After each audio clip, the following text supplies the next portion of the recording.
Tēnā rā tātou katoa. Today is Tuesday, the 8th of November 2022, and of course we'll start the day with 12 oral questions to ministers, and the question that I'm highlighting today is question number 9,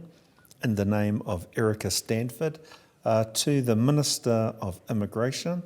and she's asking, why is the Green List not scheduled to be reviewed until mid-2023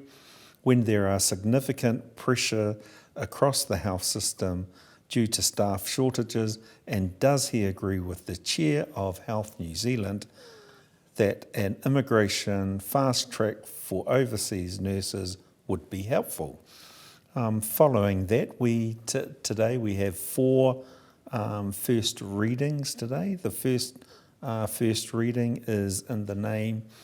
of the Honourable Chris Hipkins, and his bill is the Arms Licence Holders Applications for New Licences Amendment Bill. This bill addresses concerns raised by the firearms communities about delays in processing licence holders'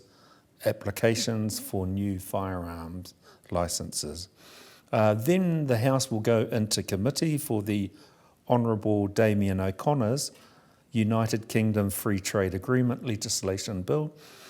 which aims to amend New Zealand law as part of implementing the Free Trade Agreement between New Zealand and the United Kingdom of Great Britain and Northern Ireland, signed in London on the 28th of February this year. Then we will have the second of our first readings, this one in the name of the Honourable Kiritapu Allen, and her bill, the Māori Electoral Option Legislation Bill, which proposes to allow people of Māori descent to transfer between Māori and general electoral rolls as at nearly any time and as many times as they wish. Another new bill is the Honourable Meka Whaitiri's Customs and Excise Arrival Information Amendment Bill,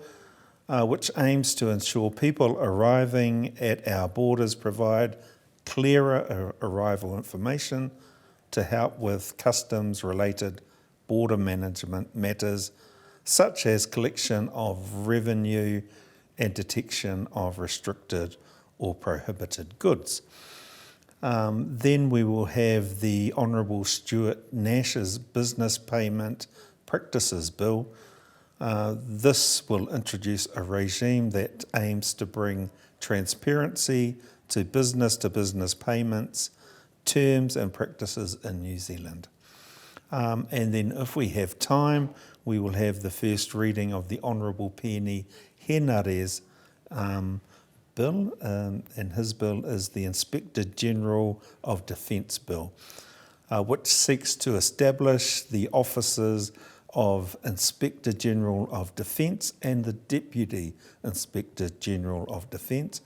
And these positions are to assist the Minister of Defence to oversee the Defence Force